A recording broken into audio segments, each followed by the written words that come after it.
que faz? Porque a mãe dela mandou ela embora. Então eles falaram, olha, você precisa fazer um boletim de ocorrência. Você precisa ir recorrer à justiça, né? Precisa de denunciar o que aconteceu pela agressão. Você tá toda machucada, você tá toda roxa, já tem hematoma tem muito tempo, seu corpo é todo marcado de cicatriz.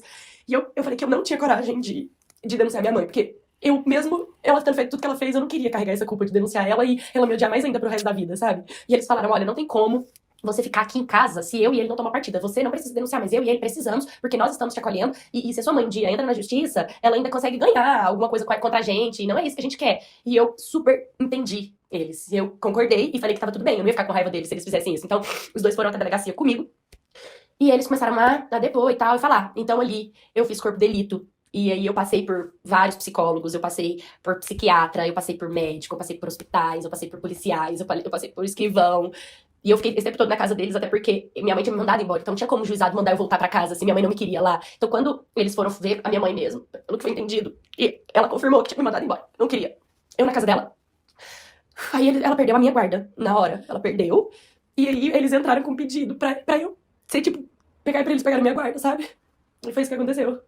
E eu comecei a morar com eles. Foi tudo muito. Pra mim, foi tudo muito delicado. E eles tiveram toda a paciência do mundo comigo. Todo o cuidado. Todo o apoio.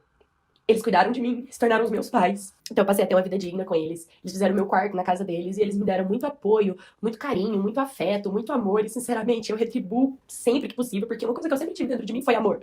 Eu pode ser que eu nunca recebi amor, mas eu era cheia de amor pra dar. Eu tenho certeza que eu era cheia de amor pra dar, porque hoje eu dou pra eles, sabe? E eles ficam assim, eles ficam passados de como existem pais, mães, né, que não conseguem receber esse amor. Mas a gente entende, hoje eu entendo, né, que minha mãe não recebeu isso dos meus avós e ela tem os traumas dela.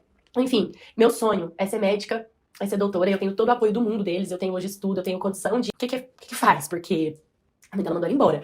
Então eles falaram, olha, você precisa fazer um boletim de ocorrência. Você precisa ir recorrer à justiça, né, precisa de denunciar o que aconteceu pela agressão. Você tá toda machucada, você tá toda roxa, já tem hematoma tem muito tempo, seu corpo é todo marcado de cicatriz. E eu falei que eu não tinha coragem de denunciar minha mãe, porque eu mesmo, ela tendo feito tudo que ela fez, eu não queria carregar essa culpa de denunciar ela e ela me odiar mais ainda pro resto da vida, sabe? E eles falaram, olha, não tem como você ficar aqui em casa se eu e ele não tomar partida. Você não precisa denunciar, mas eu e ele precisamos, porque nós estamos te acolhendo. E se a sua mãe um dia entra na justiça, ela ainda consegue ganhar alguma coisa contra a gente. E não é isso que a gente quer. E eu super entendi eles. Eu concordei e falei que tava tudo bem. Eu não ia ficar com raiva deles se eles fizessem isso. Então, os dois foram até a delegacia comigo. E eles começaram a depor e tal, e falar. Então, ali, eu fiz corpo de delito. E aí eu passei por vários psicólogos, eu passei por psiquiatra, eu passei por médico, eu passei por hospitais, eu passei por policiais, eu passei por escrivão. E eu fiquei esse tempo todo na casa deles, até porque minha mãe tinha me mandado embora. Então não tinha como o juizado mandar eu voltar pra casa se minha mãe não me queria lá.